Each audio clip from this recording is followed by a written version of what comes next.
Oh. Hey, Disney. Squaresoft. Do you face any good orphanage murals lately?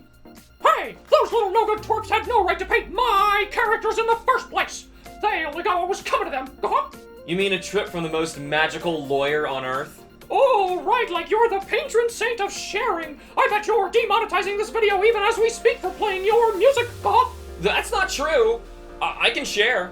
In fact, I'm so generous, I'm even planning a huge crossover game with a bunch of Final Fantasy games all rolled into one. That doesn't count if you're only sharing with yourself, you pompous imbecile. Oh, go digitally enhance another film and charge full price again, you greedy rat.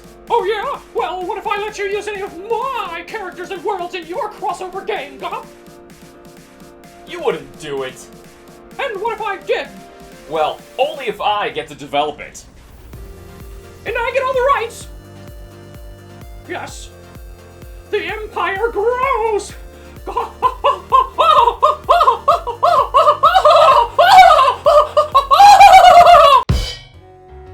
It was a joke, but that intro skit wasn't too far from what actually happened. And the result was Kingdom Hearts. Could we have even combined two more nostalgia-blind fandoms together?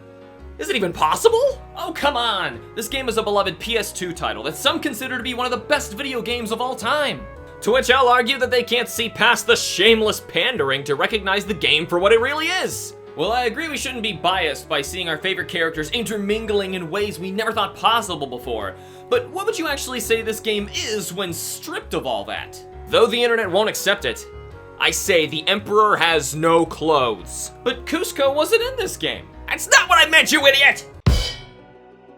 It's weird to say this, but there's so much shameless pandering in this game that it practically dominates and even dictates the gameplay itself. Oh, come on now. Sure, Disney fans will want to fly in Neverland and swim in Atlantis simply because that's just Disney. Traversal and gameplay mechanics are gimmicky, but each fit the Disney worlds that you experience. So between that and some subpar 3D platforming, the game is an action RPG at heart, where you'll face enemies in a very similar style to Final Fantasy, except you whack everything with a giant key. You'll even get to meet with and do side quests for several Final Fantasy and Disney characters, some of which are even unique summons. That's all the pandering, bomb! Right, God, in all fairness, it's really hard to honestly look past all that in order to really analyze what this game is underneath all the Final Fantasy and Disney. Now, with all that said, gameplay-wise, Kingdom Hearts doesn't offer anything new we haven't seen before. And honestly, some things I'd rather never see again.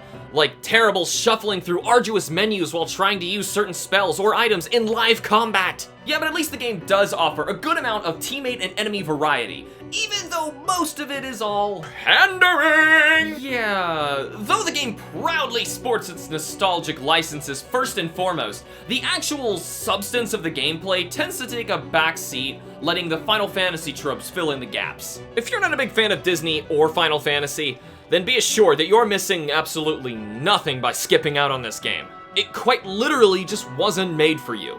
Oh, speaking of filling the gaps, we forgot to talk about the gummy ship. Ugh. You travel between worlds by means of an awful Lego Star Fox clone. Yeah, maybe we should just move on. It's awful!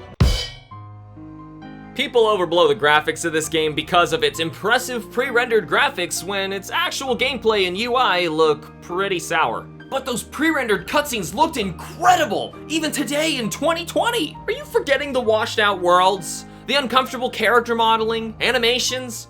My God, nostalgia blindness is a real thing, and it's freaking potent. Oh, come on, it's not seriously that bad. You get to traverse various Disney worlds reimagined as 3D platforming environments, and the graphics reflect the look and feel of the worlds. You say that, but do you honestly realize how low poly and washed out many of them are? But you still get to go there! This game was straight up developed to pander to children who were fans of Disney. And I say graphically that's fine, because that's all it's set out to do. And I say this game leans too heavily on assuming the player's blindness to Disney will keep them from noticing that the game only looks mediocre underneath that veil. And you know what else? What? The menus in particular are awful! Okay, so come on. If the gameplay and graphics were supposedly too shallow and shrouded by nostalgia bias, then the story itself must be what's holding up this circus tent, right? That setup was so obvious. It's as if you're reading from a script that I wrote for you. Sora and his friends on Destiny Island are preparing to journey over the sea and visit new worlds when they're attacked by... It doesn't matter. The Heartless, which are... Nothing matters. Eventually, Donald and Goofy join the party so they can... It really doesn't matter. So they travel to various Disney worlds in order to find and stop bad guy Ansem from darkness bad, light good. I just told you the entire story of the entire franchise. So, in each Disney World, they fight the Heartless and seal the... Okay, hold up for a sec. Aside from visiting Disney Worlds being the majority of this game and contributing abso-freaking-lutely nothing to the plot as a whole, the short stories told in each one feel like badly written B-movie knockoffs or parodies of their respective Disney films. Instead of familiar movie events playing out normally, your party is just awkwardly there, without having any meaningful contribution to the world's stories, which all feel like shallow representations of their former selves, merely referencing movie plot points like, remember when this thing happened? Or remember this character? Instead of actually creating any semblance of an actual plot or character arc. I'm sorry, carry on. So, you go through a bunch of Disney worlds and eventually stop a plot between several Disney villains who... It doesn't matter. Which leads you to stopping Ansem in a final battle to... Nothing matters! Without the Disney stories awkwardly stripped of their source material, the game's main plot doesn't even exist. It was all just an excuse to travel to a bunch of Disney worlds and fight in Final Fantasy, but without the meaningful substance. But that's all the people wanted! What's wrong with you people? The soundtrack for this game is also filled with obvious pandering. I think they get the idea. No, I was gonna say that some of the unique scores are actually quite nice and some real classics for video games, like Simple and Clean. I honestly agree, but I can't bring myself to listen to it without feeling like I'm fueling the toxic stigma that I don't want to be associated with. Most of the tracks are unique and don't lean on Disney as much as you think. But remember kids, that doesn't make it special. But people come from far and wide to see Kingdom Hearts live orchestra performances. That's because Kingdom Hearts fans are so desperately starved for their nostalgia fix that they'll go to any lengths necessary in order to get so much as a new 10-second canon cutscene. Do you like Disney? Are you the kind of person who keeps buying re-released Disney DVDs every year? Do you like Final Fantasy? Does it seem silly to you that this strange guy online keeps complaining about things like plot and gameplay when he should be going, Hercules, Cloud, Nightmare Before Christmas, Tidus, Peter Pan, Squall? Don't you mean Leon? No, definitely Squall! Well, the positive gamer in me recognizes that I'm not this game's target audience, so still finds Kingdom Hearts to be a decent 6 out of 10. It's nothing to write home about unless you're just a sap for Disney and Final Fantasy. But hey, if that's all that you wanted, then this is definitely an amazing crossover worth celebrating. The critical gamer in me is clearly not impressed with the shallow husk of a game that is Kingdom Hearts, after stripping away all of its nostalgic fluff, giving it a lousy 3 out of 10. This game knows its audience and flaunts things they love in hopes of distracting them from the game itself, which is honestly below average. If you're not even a fan of Disney or Final Fantasy, then you'll surely be disappointed with this supposed masterpiece. So, what did you guys think? Tell us how your positive and critical sides rate Kingdom Hearts in the comments below. Don't let your nostalgia blind you from the real pros and cons of a game.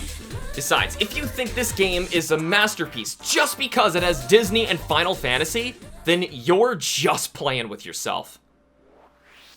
I used to have a handmade Oblivion Keyblade that I made myself with a friend of mine, and it would have been perfect for a skit at the end of this video. And alas, now I'm just holding the case.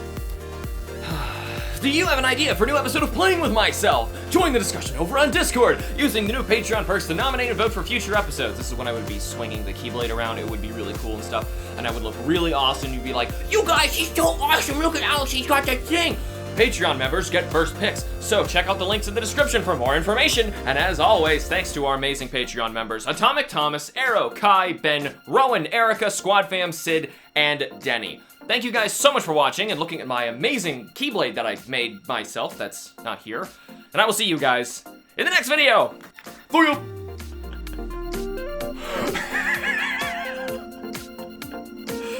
Oh, jeez.